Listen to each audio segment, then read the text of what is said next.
What's up, everybody? Welcome to Aaron Ruins Music. My name is Aaron. Today we're going to be ruining the new album Into Oblivion by the band Lamb of God. This is the 12th studio album from the groove metal band, and while I don't believe that they've necessarily had a bad album per se, I would agree with the fact that they've been kind of in a rut for a little while, or at least the past 10 years, since 2015, and then their 2020 release, and then their 2022 releases. Like, again, they're not really bad, they're just kind of lacking in some way. Each has their own strength, where Drum and String is about Randy's murder trial, so it gets pretty deep lyrically, and you also hear his vocals portraying his fears and his emotions as he's going through the process. And then their self-titled album feels more like a middle ground within that range. It does have some good standout moments, but they're kind of few and far in between. Also, this album saw the departure of drummer Chris Adler, which left a really big hole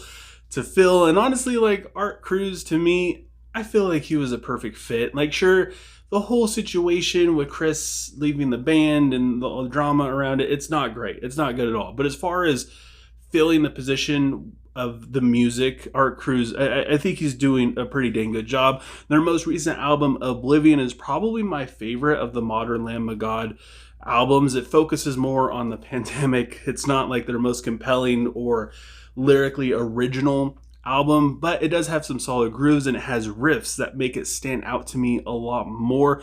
People come to Lamb of God because they want the Mark Morton groove. They want that constant heavy riff that's just in your face non-stop. And he has said that that's kind of a downfall of his songwriting and guitar playing, is he doesn't know how to make enough space for the rest of the music to breathe. He feels like he just needs to constantly be playing something he's been battling.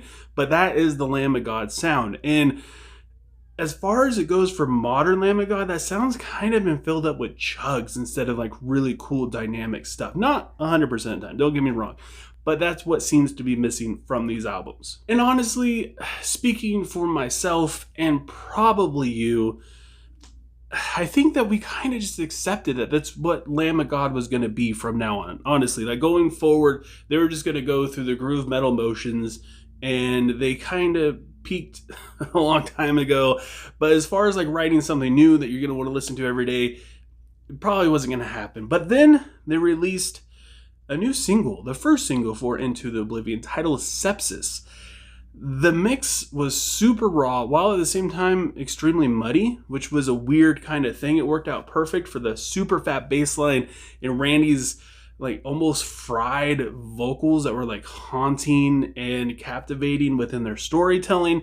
The chorus has a really cool dissonant melody, and the mid-tempo riff and screaming vocals remind me so much of like Marilyn Manson or even Rob Zombie at times. And while it was a little off-putting, that's kind of what Lamb of God used to sound like back in the day, in the Burn the Priest days. They had that hardcore, edgy kind of influence to them that was very much like Rob Zombie, and it was cool to see them and hear them go back to their roots. Something that could also be heard on their next single, Parasocial Christ, which has a little bit more of like a core groove to it. The riff reminds me a lot of something that would fit right in on their album Sacrament, which was fantastic to hear. The message of worshiping influencers, or even like the idea of giving them the time of day, is really good. It's not like their best anti-tech, anti-social media song, because they have a lot of those, but I still enjoyed it. I thought it was pretty sick. And then the third single that they released was the title track, titled Into the Oblivion.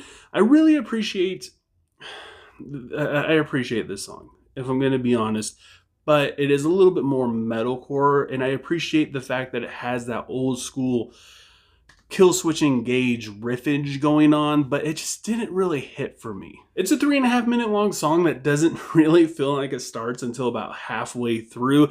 The chorus is mid, and the riffs do have their moments, but it doesn't really feel like a does anything until you get to the midpoint. Then the last single they released, Blunt Force Blues, does save this a little bit, has a little bit more of an aggressive vibe to it.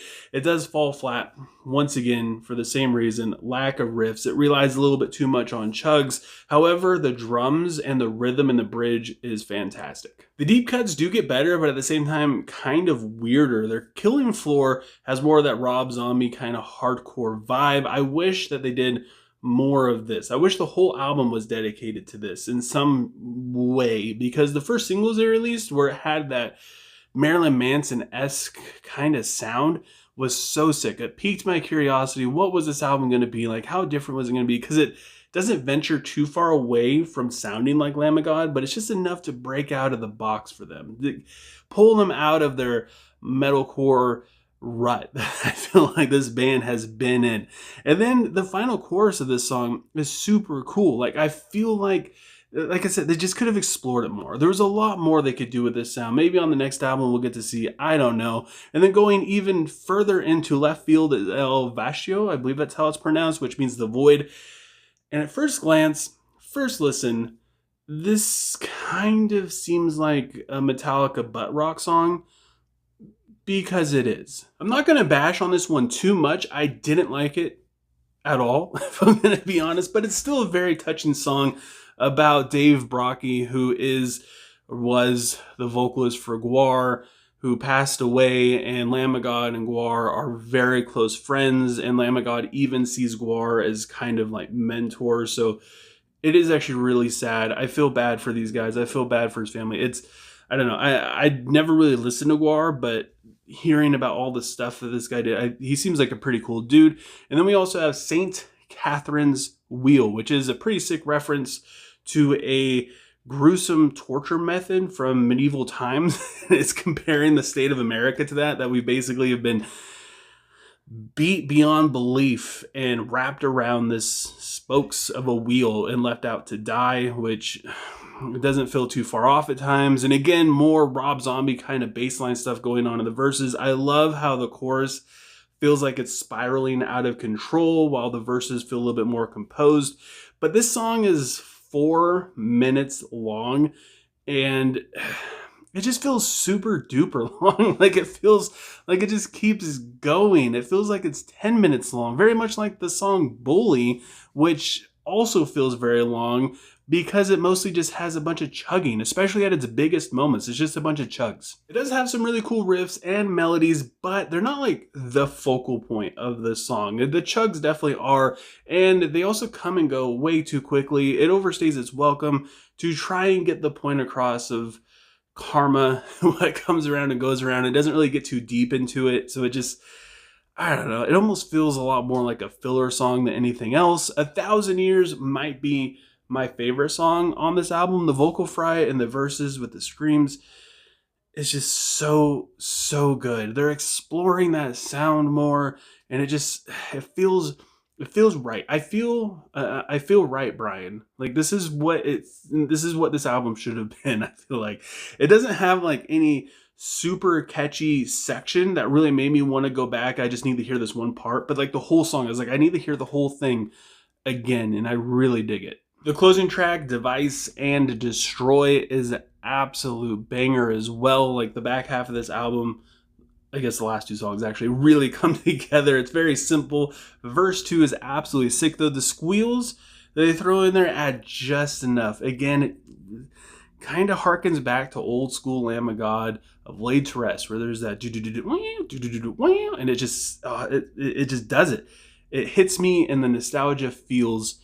And it just feels right. And not to mention, Randy really brings the heat in this song. Like, what he's singing about in this song, you definitely get the feeling that he put a lot into it. Not that he didn't put a lot into these other songs, but this one has a little extra meaning behind it to him, because you just definitely feel the emotion of it. Like in the album where he was singing about what happened in his trial, and other songs that kind of relate to that in a way, you get a little bit more emphasis from him. And Randy, he definitely shares more emotion through his vocals than I feel like he lets off, because this song, it definitely has it, and it is a fantastic way to finish off this album. It's weird because this is probably my least favorite of the post-COVID Lamb of God albums, but at the same time, it has some of my favorite kind of most inspiring moments on it. Like, it covers the same subjects that's found on Omens and even their self-titled album, but I feel like it just isn't